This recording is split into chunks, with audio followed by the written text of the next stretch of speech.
नमस्कार, मैं हूं रवि सक्सेना और आप मेरे साथ देख रहे हैं रुवेलखंड समाचार।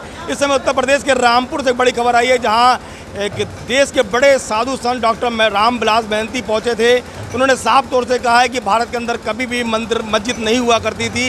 ये मुगल कालों के समय में मंदिरों को तोड़कर मस्जिद बनाया गया था। वहीं आज रामविलास बेहन्ती ने एक बड़ी बात कही है कि 2024 में होने वाले लोकसभा चुनाव में यदि मोदी और योगी आदेश करेंगे तो वे जरूर चुनाव लड़ेंगे। देखिए, अगर रामपुर से सरदार सनी गिल के साथ एक रिपोर्ट। एक बड़े संत जिनको डॉक्टर रामविलास बेहन्ती के नाम से जाना जाता है, मैं संत के साथ साथ इनको एक राजनीतिक भी कह सकता हूँ कि आप 2012 की लोकसभा में सदस्य के रूप में पहुँचे थे बेहन्ती महाराज जी। बेहन्ती जी, आपका बहुत बहुत स्वागत है। आप रामपुर की धरती पर आए हैं और अयोध्या से आप आए। रामपुर की धरती में अयोध्या से आया हूँ।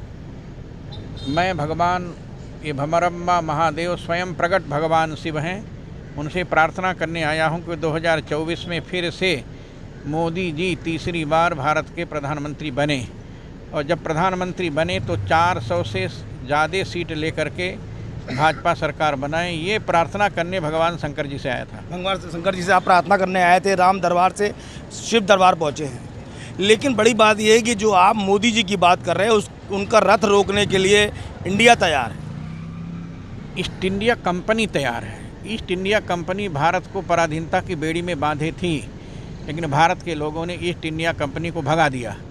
अब भारत के लोग इस ईस्ट इंडिया कंपनी को, जो इंडिया गठबंधन बनाए हैं, भारत उनको भगाएगा।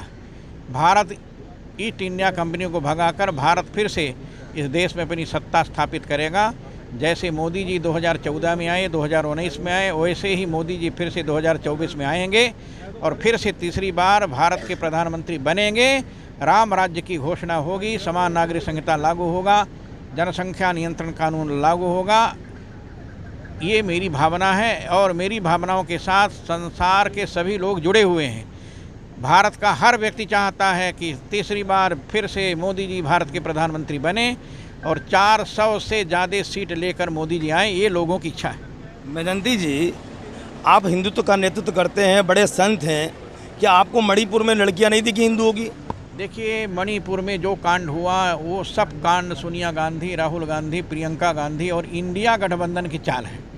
इंडिया गठबंधन ने भारत के लोगों को बदनाम करने के लिए, मणिपुर के लोगों को बदनाम करने के लिए, मैं वही मणिपुर से आया हूँ। मैं अभी त्रिपुरा गया था, मैं मिजोरम गया था, आसाम गया था, मणिपुर गया था, नागालैंड गया था, सब जगह घूम कर आया। लोगों ने बताया ये सब कांग्रेस की चाल है कि 2024 के चुनाव में कैसे मणिपुर हम भाजपा को हरा सकें। अच्छा, मुझे लग रहा है कि आप साधु संत के साथ साथ अब राजनीतिज्ञ हो गए। मणिपुर की जनता ने मुझको बताया, वेदांती जी, ये सब कांग्रेसियों की चाल थी, राहुल गांधी की चाल थी, और उस चाल में कुछ लोग फंस गए थे। लेकिन मोदी जी के आने के बाद मणिपुर की जनता ने फिर से मोदी जी को विश्वास दिलाया कि आगे आने वाले चुनाव में फिर से भाजपा की सरकार मणिपुर में बनेगी और देश में फिर से तीसरी बार मोदी जी भारत के प्रधानमंत्री बनेंगे। अच्छा, बेहन्ती, इन हालत पर बनेगी जो हिंदू बच्चे नंगी घुमाई गई, इसी हालत पर बनेगी। देश की हिंदू जनमानस डरी हुई है कि फिर से आतंकवाद फैलाने के लिए डॉक्टर अंबेडकर ने कहा था संविधान में इंडिया शब्द को नहीं रखना चाहिए। डॉक्टर अंबेडकर ने कहा था, सरदार वल्लभ भाई पटेल ने कहा था, महात्मा गांधी ने कहा था कि भारत का नाम भारत रहने दिया जाए। लेकिन जवाहरलाल नेहरू से अंग्रेज़ों ने समझौता किया कि यदि इसका नाम इंडिया रखोगे तभी मैं आज़ादी दूंगा, और जवाहरलाल नेहरू ने अंग्रेज़ों की बात को मान लिया और संविधान में लिखा दिया India that is Bharat. India को भारत कहा जाता है। आश्चर्य है। तो आप तो गठबंधन समझ, आप जो में, शास्त्रों में, पुराणों में सब जगह भारत भारत भारत लिखा हुआ है। लेकिन ये जब से इंडिया गठबंधन बना तब से भारत विरोधी नारे लगने शुरू हो गए, तब से सनातन विरोधी नारे लगने लगे, तब से हिंदू विरोधी नारे लगने लगे। मुझे पूर्ण विश्वास है कि आगे आने वाले दिनों में सनातन की विजय होगी, हिंदुत्व की विजय होगी, धर्म की विजय होगी, भारत की विजय होगी। और इंडिया गठबंधन माने ठगों का गठबंधन। ये जितने ठगहार थे, ये जितने ईस्ट इंडिया कंपनी वाले थे, सब चाहते हैं भारत को फिर से प्रधानता की बेड़ी में बांधने के लिए। लेकिन भारत आज़ाद है, आज़ाद रहेगा। दुनिया की कोई ताकत भारत की आज़ादी को छीन नहीं सकता। चाहे सोनिया गांधी हो, चाहे राहुल गांधी हो, चाहे प्रियंका गांधी हो, चाहे पी चिदम्बरम हो, और चाहे दुनिया की कोई ताकत हो, भारत भारत रहेगा। सनातन धर्म रहेगा, हिंदू धर्म रहेगा। इस धर्म को दुनिया की कोई ताकत मिटा नहीं सकती।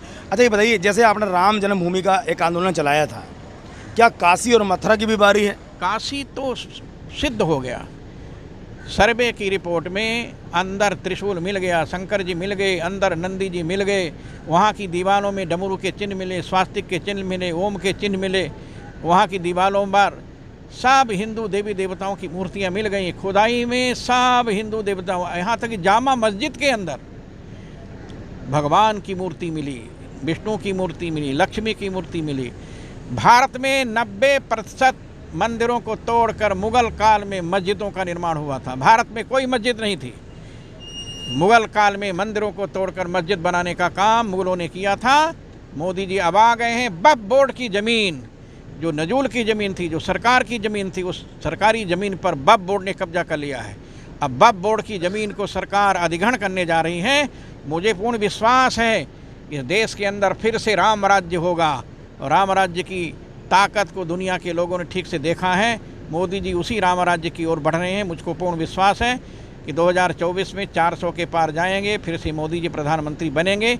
इसी के लिए मैं भमरंबा महादेव जी से प्रार्थना करने के लिए आज रामपुर आया हूँ।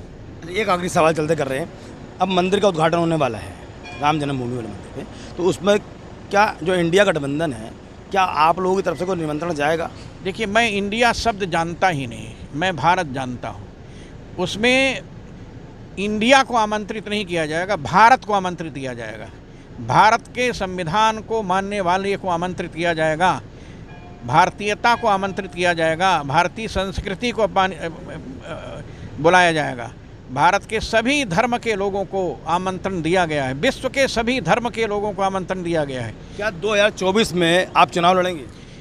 देखिए, भाजपा यदि कहेगी तो भाजपा की आज्ञा का पालन करूंगा। मोदी जी यदि कहेंगे, योगी जी यदि कहेंगे, तो मैं निश्चित ही हिंदुत्व की रक्षा के लिए, सनातन की रक्षा के लिए, धर्म की रक्षा के लिए और भारत माता की गौरव की रक्षा के लिए उनके आदेश का पालन करूंगा। ये थे डॉक्टर रामविलास महंती, जिन्होंने कहा कि 2024 में योगी और मोदी का आदेश होगा तो लोकसभा में भी ताल ठोकूंगा। नमस्कार, मैं हूं रवि सक्सेना। अगर आपको मेरी ये वीडियो अच्छी लगी हो तो आप सब्सक्राइब और लाइक जरूर कीजिएगा, और हाँ, हमें सब्सक्राइब और फॉलो करना ना भूलें ताकि आपसे कोई नया अपडेट छूट ना पाए। जी हाँ, आप ध्यान रखें, हमारे साथ जुड़े रहिएगा रुहेलखंड समाचार पर, और ये बेल आइकन को जरूर दबाते रखिए।